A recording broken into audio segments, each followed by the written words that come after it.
আজ রান্না করে দেখাবো অসাধারণ মজাদার একটি রেসিপি। আসসালামু আলাইকুম ভিউয়ার্স, আজ রান্না করে দেখাবো ইলিশ মাছের রেসিপি। তো বেশ কয়েকটা ইলিশ মাছের রেসিপি দিয়েছিলাম, আজকে একটু নতুন রেসিপি ইলিশের সাথেই। তো প্রথমেই মাছটাকে আমি সুন্দর করে কেটে নিচ্ছি, তারপরে পিস পিস করে ধুয়ে এখন হলুদ মরিচ দিয়ে রেডি করে রেখে দেব। আপনারা অবশ্যই সাবধানে কাটবেন, যারা কাটতে পারেন না তারা দেখে নেন। তো রান্না শুরু করি। তেল গরম হয়ে গেছে, হলুদ মরিচ মাখা মাছটা দিয়ে সুন্দর করে ভেজে নিচ্ছি। আপনারা যদি বেশি ভাজা খান সেক্ষেত্রে অবশ্যই বেশি ভেজে নেবেন। আমি বেশি ভাজবো না, অল্প ভাজা খাবো। তো মাছটাকে হালকা করে ভেজে নিলাম। এখন কড়াইয়ে তেল দিয়ে দিচ্ছি, একটু পেঁয়াজ দিয়ে দিলাম। পেঁয়াজটা লাল হলেই তারপরে লাল আজকে অত বেশি করব না, অর্ধেক লাল হবে সেক্ষেত্রে। তারপরে দিয়ে দেব মশলা বাটা। মশলা বাটায় আমি নিয়েছি পেঁয়াজ বাটা, রসুন বাটা আর জিরা বাটা, সব একত্রিত করে বেটে নিয়েছি। আপনারা চাইলে আলাদা আলাদা করে বাটতে পারেন। তো 1.5 চামচের মতো মশলা বাটা দিয়ে দিলাম। এখানে আমি রসুন আর জিরা পেঁয়াজ বাটা 1.5 চা চামচ।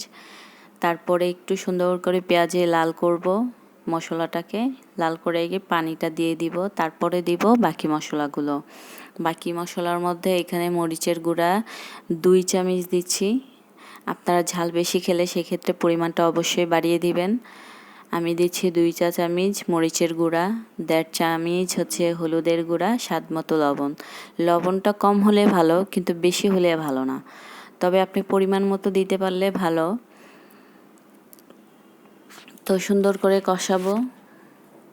কষানোর মধ্যেই আমি কয়েকটা কাঁচামরিচ দিয়ে দিলাম। তারপরে দিয়ে দিব সিদ্ধ করা পেঁপে আর আলু। আমি আগে থেকে পেঁপেটাকে আলুটাকে সিদ্ধ করে রেখেছি, যাতে করে পেঁপের গন্ধ থাকে ওইটা বের হয়ে যায় আর একটু খেতে স্বাদ লাগুক। তা না হলে কাঁচা পেঁপে দিলে তরকারি একটু কম স্বাদ লাগে। আর তাছাড়া অন্যান্য সবজি কিন্তু কাঁচা খেতেই বেশি মজা লাগে, সিদ্ধ করা অত বেশি স্বাদ লাগে না। তো এইখানে পেঁপের জন্য আমি আলাদাভাবে সিদ্ধ করে নিয়েছি। অন্যান্য সবজি হলে আমি কাঁচা রান্না করি। তো ঝোল দিয়ে দিলাম। ঝোল দেওয়ার পরে ঝোলটা বলক আসলেই মাছটা দিয়ে দিচ্ছি।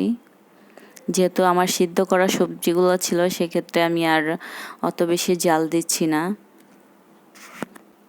মাছটা দিয়ে সুন্দর করে বলক আসবে। বলক আসতে আসতে আমরা এখন মাছের মধ্যে দিয়ে দিব ধনিয়া গুঁড়া। আপনারা চাইলে দিতেও পারেন, নাও দিতে পারেন, এটা স্কিপ করতে পারেন। ইলিশ মাছে অত মশলা না দিলেও চলে, কিন্তু আমি যেহেতু পেঁপে দিয়ে রান্না করছি একটু মশলাদার হয়ে গেলে ভালো হয় আর কি। তো তারপর দিয়ে দিলাম ধনেপাতা কুচি। আমার তরকারি শেষ, রান্না করা শেষ প্রায়। তো অবশ্যই আপনারা বাসায় ট্রাই করবেন। আর আপনারা ভিডিওটা দেখে লাইক করবেন, কমেন্ট করবেন কেমন হয়েছে। আর ভিডিওটা অবশ্যই শেয়ার করে দিবেন যারা রান্না পারেন না, এটা দেখে যেন তাদের রান্না করতে সুবিধা হয়, তারা যেন কিছু